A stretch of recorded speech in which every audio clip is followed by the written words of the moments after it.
Cotidiano, um diálogo sobre as coisas da vida. Cotidiano, com Luísa Inês.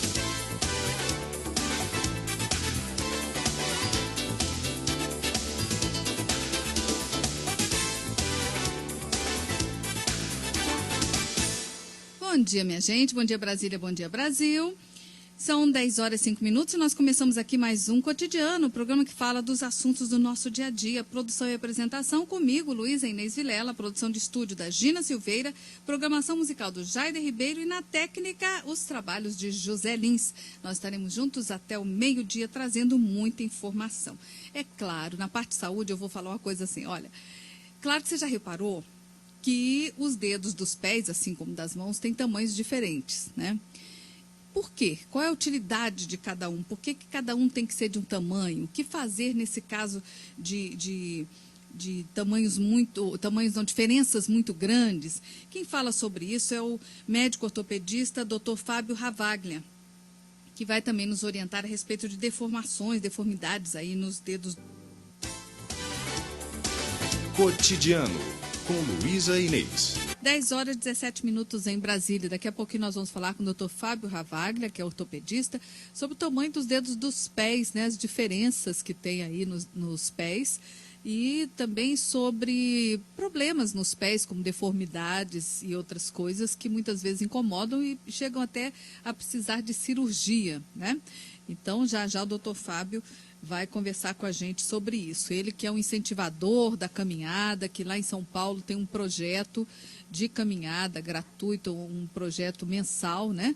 Em que ele acompanha as pessoas em caminhada num parque lá de São Paulo uma vez por mês. Doutor Fábio, bom dia, é um prazer tê-lo conosco. Oi, doutor Fábio. Bom dia, Luísa, bom dia a todos os ouvintes aí, os ouvintes da Rádio Nacional Brasília, do programa Cotidiano. É muito bom conversar com o senhor de novo, doutor Fábio. E hoje nós vamos falar sobre os diferentes tamanhos dos dedos dos pés, né? Cada pessoa tem um pé diferente do outro, né?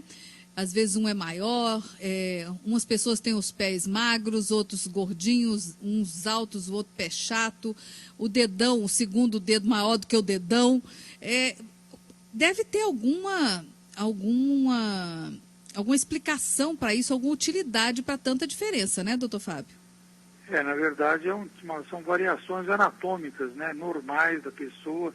Tem uma pessoa que ela é alta e magra, outra pessoa é mais troncuda, mais forte, né, outra pessoa é mais baixinha. Então, assim como as pessoas têm diferentes tipos de físico, né, e os pés também têm diferentes tipos de pés. Todos são normais, são variações anatômicas. Tem pessoas que têm o pé mais retinho, outro plano, outro mais largo, como foi falado. Os dedos também variam e nunca um lado é igual ao outro, né? Geralmente o lado mais dominante, o músculo é mais forte, então ele é um pouco mais desenvolvido do que o braço não dominante. Quer dizer, se a pessoa usa a mão direita, geralmente o lado direito é mais forte, né? E os pés também, sempre uma diferença existe entre o pé e o outro. Raramente é muito grande a diferença. Geralmente são diferenças imperceptíveis, né, que a pessoa não percebe, mas existe a diferença. E é interessante que o que incomoda muitas mulheres, né, é o segundo dedo do pé ser maior do que o dedão, né? Tem gente que não usa nem sandália por conta disso, pensa até em operar para diminuir o tamanho do dedo, né, doutor Fábio? Isso é muito comum, é muito frequente, é uma queixa muito frequente. Já teve casos de ser muito grande, de levar lesões dos dedos no sapato, então o dedo fica torto, né? Não cabe, ele fica torto, começa a formar calosidades, começa a formar problemas frequentes das unhas, infecções das unhas, e em alguns casos tem indicação cirúrgica mesmo de reduzir esse dedo, né? Geralmente um pouquinho maior, geralmente naquele tipo característico de pé, nesse tipo de característica de pé, que é o pé grego, que o segundo dedo é maior que o primeiro, que é chamado pé grego. Esse tipo de pé é normal ter o segundo dedo mais desenvolvido. É aquela história do dedo de quem manda no marido? Essa brincadeira que o segundo dedo manda no marido, então essa é uma vantagem. Eu não gosto de usar sandália, tem não gosta muito do dedo, mas ela tem uma vantagem também. Mas muitas querem disfarçar, né? Não pode ficar tão evidente, né, doutor Fábio? Aí não usa sandália de jeito nenhum, fica escondendo o segredo ali. É verdade. Agora, com isso, então, um sapato, é por isso que o sapato, às vezes, é do mesmo tamanho, mas não acomoda bem o pé de todo mundo que calça daquele número, né? Na verdade, sempre quando a pessoa vai provar o sapato, pode reparar, sempre um fica mais largo que o outro, porque um pé é mais desenvolvido que o outro. E se a pessoa for provar esse sapato, o ideal é sempre testar o sapato, experimentar o sapato no fim do dia, que o pé fica mais inchado, sempre usar a mesma meia que a pessoa vai usar, por exemplo, um tênis esportivo, usar aquela meia mais grossa que a pessoa vai utilizar e fazer um teste no local onde ela vai comprar o sapato. E sempre ir pelo maior, né? Não pelo menor, ir pelo maior. Sempre um pé, geralmente um pé é maior que o outro. Então ela sempre escolhe o maior, porque senão vai machucar muito, né? Sempre escolher para o maior. O outro vai ficar um pouco mais largo, mas também vai ficar confortável, ela vai poder usar com facilidade. Agora, muitas vezes as pessoas acabam, até por uso de calçado inadequado, deformando os dedos dos pés, criando joanetes, né? Essas coisas assim. Muitas vezes chega a precisar de cirurgia, né, doutor Fábio? É verdade, o sapato é muito importante. O sapato, o pé que deve deformar o sapato, não o sapato deve deformar o pé.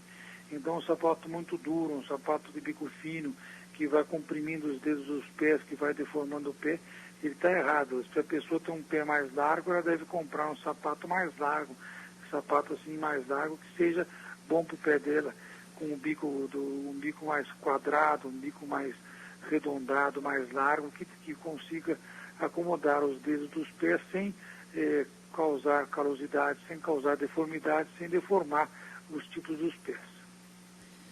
Agora, no caso do joanete, tem o que pode aliviar e que tipo de calçado é mais indicado? O que mais prejudica o joanete é o sapato de bico fino e salto alto, que todo o peso é jogado da mulher é jogado para frente, o dedo é comprimido naquele bico fino, então o dedo vai entortando. Se a pessoa já tem uma tendência genética, tem que ter uma tendência genética, o joanete vai piorando. Então, medidas assim, não conservadoras, não cirúrgicas, para corrigir o joanete, geralmente elas são eficazes da maneira de tirar a dor, de aliviar a dor, porém não corrigem o dedo. Então, aqueles aparelhinhos diurnos, uma palmilha que usa para levantar o pé, para levantar o dedo, tirar a pressão, sapatos mais largos, sapatos de bico mais largo, de bico mais arredondado, ou sandálias abertas, que o joanete fica exteriorizado e não fica bonito, mas ele fica mais confortável para os pés, são mais adequados. Os sapatos de salto no máximo 3 centímetros e com bico quadrado, bico mais redondo, se for um sapato mais fechado, é mais indicado para que não de maneira nenhuma comprima aqueles dedos, né?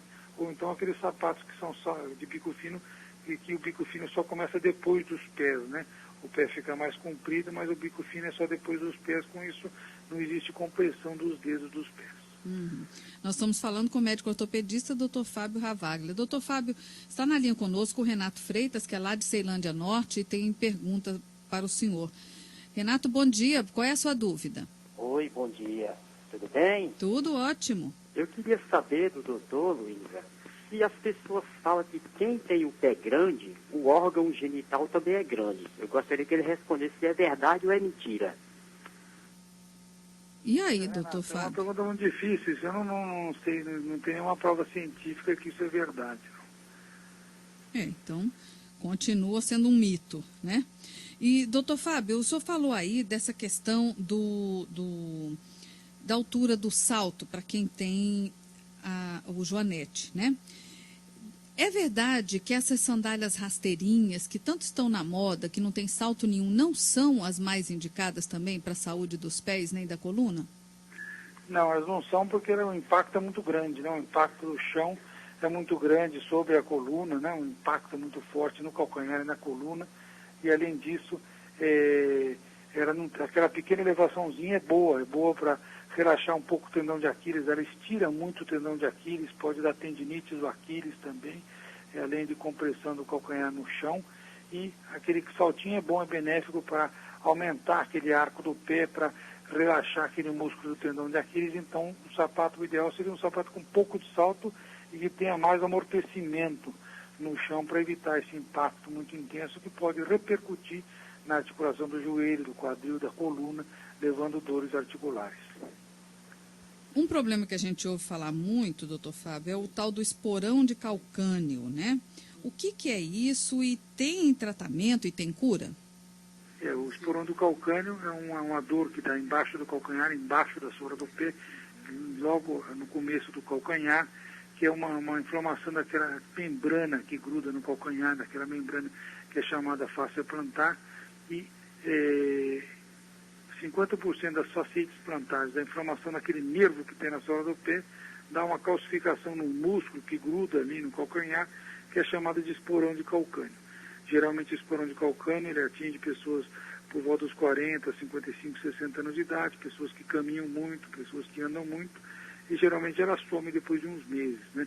Na verdade, ela pode voltar a ter depois de um tempo, mas geralmente ela acaba sumindo sozinha. O tratamento, quando é muito intenso, é medicação, fisioterapia, usar uma calcanheira, sapatos bem amortecidos no calcanhar, fazer fisioterapia, acupuntura. Alguns casos é indicado a terapia por onda de choque, a litotripsia ortopédica, também é um tratamento bem eficaz para tirar aquela dor, evitando cirurgias. Cirurgias são casos mais extremos, casos mais persistentes, casos muito raros, geralmente muito raramente tem uma indicação cirúrgica esse tipo de problema, visto que geralmente fazendo a terapia, geralmente ela melhora, ela passa aquela crise, pode voltar a ter, mas a pessoa passa aquela crise e fica sem o problema. Uhum. Nós estamos conversando com o Dr. Fábio Ravaglia, que é médico ortopedista. Doutor Fábio, tem pessoas que de tanto usar salto criam um calo na sola do pé, né? E aquilo, com o tempo, não dói, a pessoa não sente nada. Mas isso desequilibra também a coluna?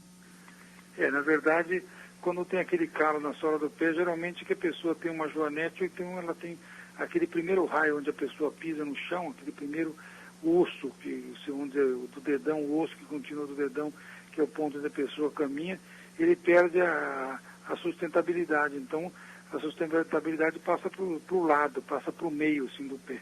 E ali forma um calo. Então, na verdade, só essa mudança do centro de gravidade ao pisar muda também o centro de gravidade da pessoa, muda um pouco e pode afetar outras articulações. Aquilo como o impacto do peso do corpo inteiro no osso não tão grosso, não tão forte como o primeiro osso do dedão, então forma aquela calosidade que seria um ponto de pressão maior. E o tratamento, geralmente sapatos que absorvam o choque, palmilhas que evitam, que distribuam mais aquele ponto de pressão, medicações no caso de crise. Uhum. Bom, aí o senhor já falou então da importância do calçado, né, para prevenir e até para tratar, né, alguns problemas de saúde aí nos pés. Mas tem outras coisas que a gente deveria fazer no dia a dia? Tem alguma massagem, por exemplo, alguma posição para descansar, para dormir, que possa ajudar na manutenção da saúde dos pés, que muitas vezes, tadinhos, eles aguentam um peso enorme o dia inteiro, né? E a gente só valoriza os pés na hora que tem algum problema, que aí é que a pessoa sofre mesmo, né, doutor Fábio?